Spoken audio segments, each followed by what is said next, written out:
वाचवा, देश वाचवा।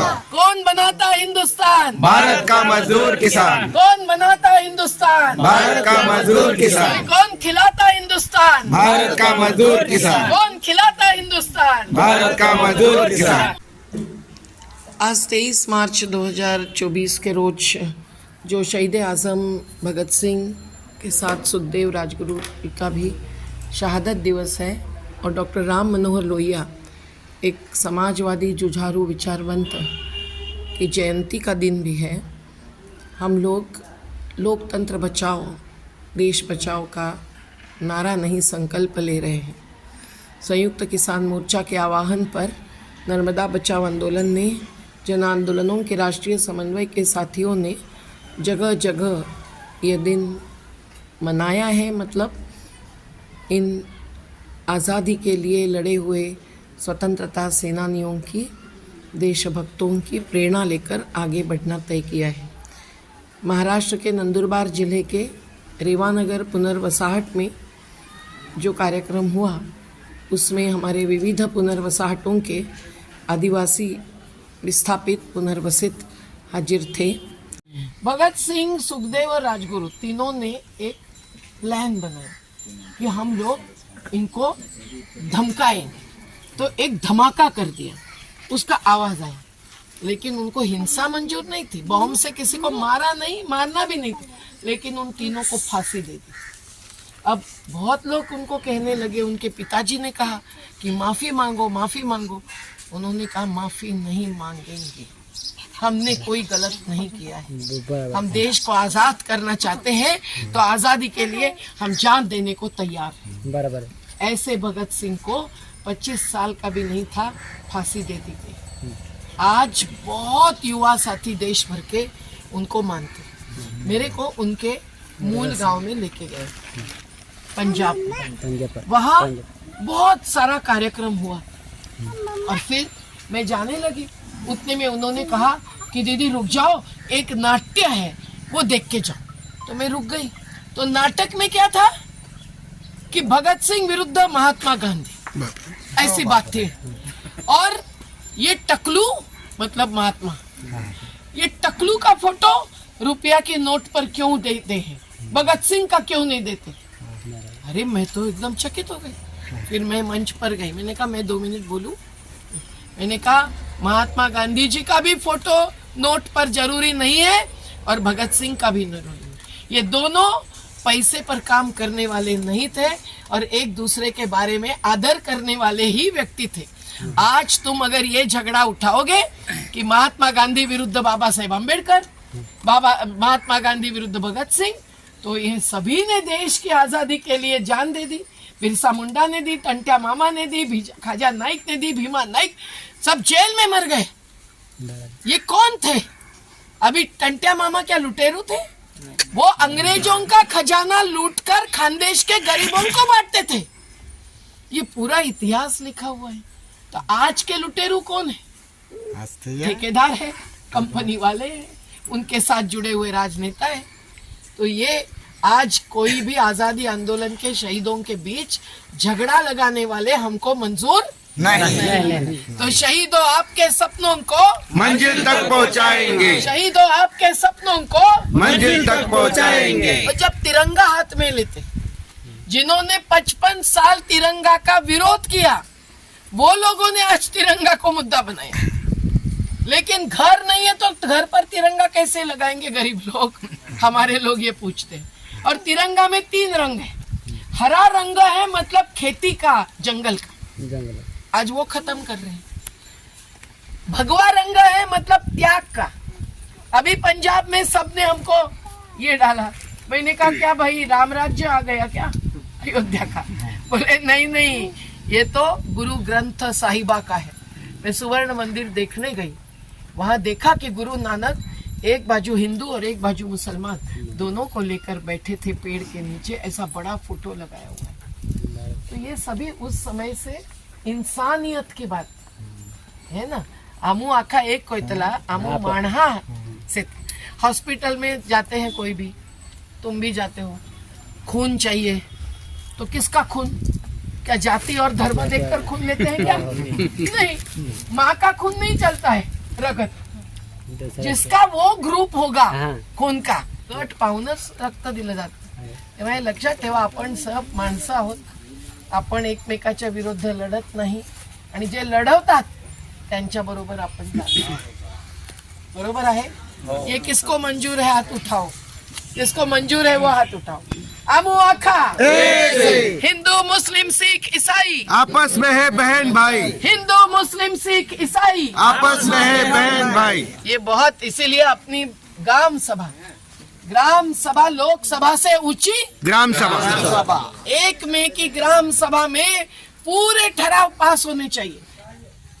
जूना स्वतंत्रांवाराમાં જે લડાઈયા કે फांसी तक આવી गई, तब तक क्या हिम्मत नहीं हारिया.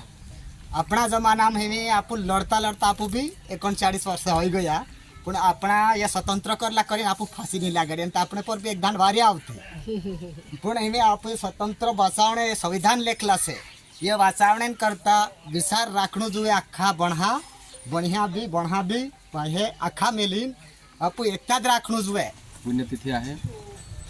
जर ह्यांनी भारत स्वतंत्र आणण्याचा विचार असेल तर आपल्या मानवासाठी सर्वांसाठी होता, म्हणून साजरा करतो आहे. इथे जो नर्मदा बस 39 वर्षी आंदोलन चालवलं, याचाच नर्मदा पट्टा खऱ्यातला महाराष्ट्रात 14 वर्षाची पुनर्वसन केल्या. ती मानवी हक्काचा अधिकार होता म्हणून मिळाला. या देशात भारत स्वतंत्र झाल्यापासून स्वतंत्र होणे महात्मा गांधी आणि डॉक्टर बाबा आंबेडकर संविधानाच्या आधारीने आम्ही नर्मदा बस आंदोलन चालवलं. म्हणून आम्ही नर्मदा सरदार सर्व विस्थापितांचा पुनर्वसन करू शकलो. रेवानगर या पुनर्वसन वसाहतीमध्ये आज भगतसिंग या भारत देशात मानवाच्या हक्कासाठी लढून स्वतंत्र होणे महात्मा गांधी आणि डॉक्टर बाबा आंबेडकर संविधानाच्या आधारीने आम्ही नर्मदा बस आंदोलन चालवलं. म्हणून आम्ही नर्मदा सरदार सर्व विस्थापितांचा पुनर्वसन करू शकलो. रेवानगर या पुनर्वसन वसाहतीमध्ये आज भगतसिंग या भारत देशात मानवाच्या हक्कासाठी लढून फाशीवर चढवलं. ते आमचे सर्वांसाठी होते, म्हणून आम्ही साजरा करतो रेवानगर या पुनर्वसनमध्ये. पक्षपाती करून समाजाला तुळण्याचा आणि समाजाला मारण्यासाठी कामे होत आहे. हे संविधानाला पटणारी सिजनाई आहे, महात्मा गांधीच्या विचाराला पटणारी सिजनाई आहे. ही मानवाच्या अत्याचाराची वस्तुस्थिती समोर दिसते आम्हाला. लोकशाही अशी चालावी की प्रत्येक माणसाला बोलण्याचा अधिकार असला पाहिजे. एकदा निवडून आल्यानंतर तो त्या पक्षात टिकला पाहिजे आणि तिथे राहिलं पाहिजे आणि समाजाला सेवा केलं पाहिजे.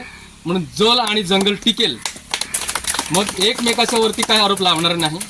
चोरी कवी म्हणून पडून जायचं हे का पुढारी नाही आहे, हे का पुढारी नाही. आम्ही जंगलात वानरला हाकलत होतो, वानर सुद्धा येत होतो की माझ्या झाडावर कसे आजावं असं. पक्षी बदलून जाणार का माणूस बदलून जाईल का याच्यावरती? नाही बदलणार. हे सर्व मूर्खपणाचे काम आहे, गरिबाचं फसवण्याचे काम चालू आहे. हक मानते नाही किसी से भीक मागते.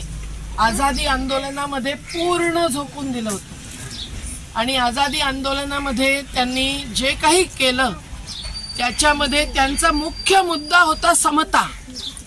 म्हणजे सर्व नागरिक समान, जाती धर्म गरीब धनिक असं नाही व्हायला पाहिजे. आणि सगळ्यांना नागरिकत्वाचा हक्क आहे. त्यांना सगळ्यांना पाणी मिळालं पाहिजे, भोजन मिळायला पाहिजे, घर मिळालं पाहिजे, शेती मिळायला पाहिजे, रोजगार मिळायला पाहिजे.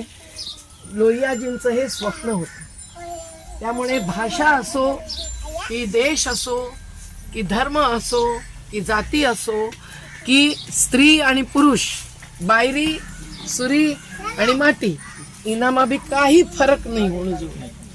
अखा एक, आमू अखा, आमू अखा, ये लोहिया जी का सपना था. उसके लिए कई बार जेल गए, कई बार आंदोलन किया और किसानों को और मजदूरों को न्याय मिलना चाहिए, यही उनकी बात है. आज समाजवाद ये शब्द संविधान में है ना, मेरे पास संविधान है. उसमें 1976 में आजादी कब मिली? 1947. और समाजवाद शब्द कब आया? 1976 में। और धर्मनिरपेक्षता मतलब किसी एक धर्म के नहीं, हम सब धर्म को समान मानते हैं, ये भी शब्द आया 1976 में। पर अब वो संविधान में वो दो शब्द हैं जिसको निकाल देने की कोशिश चल रही है आज की सरकार जो बैठी है केंद्र में उसकी। पर समाजवाद मतलब क्या? मतलब गैर बराबरी नहीं चलेगी। ये नहीं चलेगा कि अडानी को रोज 1600 करोड़ रुपया मिल रहे हैं और मजदूर को 600 रुपया नहीं मिलते, किसान को भी रोज के नहीं मिलते, अंबानी को 1000 करोड़ से ज्यादा मिल रहे हैं। लॉकडाउन में सबका रोजगार खत्म हुआ और इनकी संपत्ति 6 गुना बढ़ गई 6 साल। ये सब जो देश में चल रहा है, ये राजनीति और अर्थनीति, इसके बीच में एक गठबंधन हो गया है। जागो रे बेला जागो रे लाला, जागो रे बेला जागो रे, जागो रे बिला जाग बिलाला, जागो रे बिला जागो रे। लड़ने वेला यावेरा सोरा, लड़ने वेला यावेरा, लड़ाईने वेला वीर सोरा, लड़ाईने वेला वीरा, लड़ने वेला यावेरा सोरा, लड़ने वेला यावेरा, लड़ाईने वेला वीर सोरा, लड़ाईने वेला वीरा। काठी कमर खेसेरा सोरा, काठी कमर खेसेरा, काठी कमर खेसेर सोरा, काठी कमर खेसेरा, काठी कमर खेसेरा सोरा, काठी कमर खेसेरा, काठी कमर खेसेर सोरा, काठी कमर खेसेरा। वीर जोणी जातो रे सोरा, वीर जोणी जातो रा।